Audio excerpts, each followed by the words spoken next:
Атамбаев президент болып тұрғанда, ал күчүндө тұрғанда бардық каталарын бетин айткам.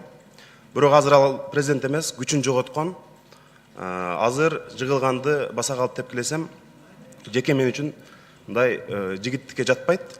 Баарыңыздар үчүн жооп бере албайм, бирок мен өзүм ошентип ойлойм. Мен айтайын деген башка маселе, биздин өлкөдө Кыргызстанда болуп аткан бардык мыйзамсыз иштерде парламент чечүүчү учурда ушундай чогулуп, бир муштумдай түйүлүп, адилетсиздикке каршы күрөшсөк, ушуга окшогон окуялар болбойт эле. Дайыма өз учурунда, өз кезегинде парламент чогулуп, мына азыркы Атамбаевка жасап аткан чабуулду бардык органдарга, бардык мыйзамсыз иштерге жасашыбыз керек. Ошондо биз өзүбүздүн накта эл өкүлчүлүк миссиябызды аткарган болобуз.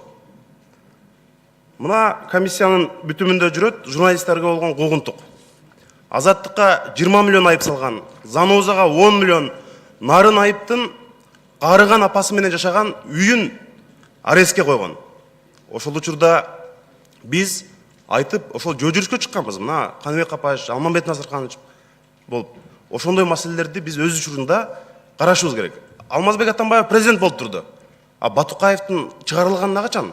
Бирок ушул трибунадан, ушул парламенттин ал президент болуп турган учурда Батукаевдин маселесин карап, өзүн ушул жерге чакырып биз сурак алсак болмок. Бирок ал азыр жок. Эми айтайын дегеним, Шамил Атаканов көрсөтмө берди деп атабыз. Урматтуу депутаттар. Буга чейин орусиялык бир шылуундун азыр түрмөдө жатат. Маевскийдин көрсөтмөсү менен, жөн эле көрсөтмөсү менен коомдук ишмер, белгилүү саясатчы Өмүрбек Текебаевди камакка алды.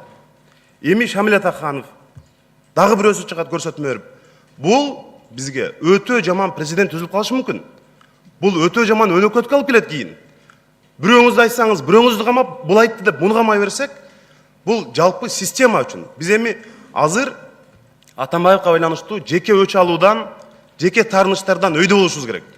Ал мурда антип койду, мынтип койду деген ал өзүнчө маселе, бирок биз системдик маселеде алганда ушул абдан жаман өнөкөт болуп, кийин ар бирибиздин өзүбүздүн башыбызга келбесе экен деген тилекти айтып атам мен. Биз азыр дагы коом өзгөчө парламентке сын абдан күчөдү.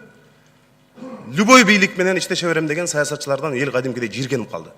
Эгерде биз азыр президент Сооронбай Шариповичке жардам беребиз, анын ушунда бир жакшы иштер жасалсын десек, биз ал кишиге азыр өз убагында анча-мынча кемчиликтерди айтып турушубуз керек. Кыргыз коомуна эң чоң проблема болуп аткан. Мына Алмазбек Атамбаевди азыр айыптап атасыңар, саясий көп мындай бир дайындоолор жасаган деп. Шопурларын, жан сакчыларын, өзүнүн жакын адамдарын чоң кызматтарга дайындаганын билебиз. Мына менин кесиптешим журналист Абдил Сегизбаев могул жерде отуруп алып, баарыбызга атырылганын жакшы билебиз да. Биз мындан ары, эгерде президентке жардам беребиз, анын саясатын колдойбуз десек, биз жаңы икрамдарды, жаңы Манас Арабаевдарды, жаңы Абдил Сегизбаевдарды жаратпашыбыз керек. Эгерде ошондой көйгөй болсо, биз парламент чогула калып, бир муштумдай болуп, жалпы элдин коюп аткан талаптарын аткарганга толук мүмкүнчүлүк бар. Анан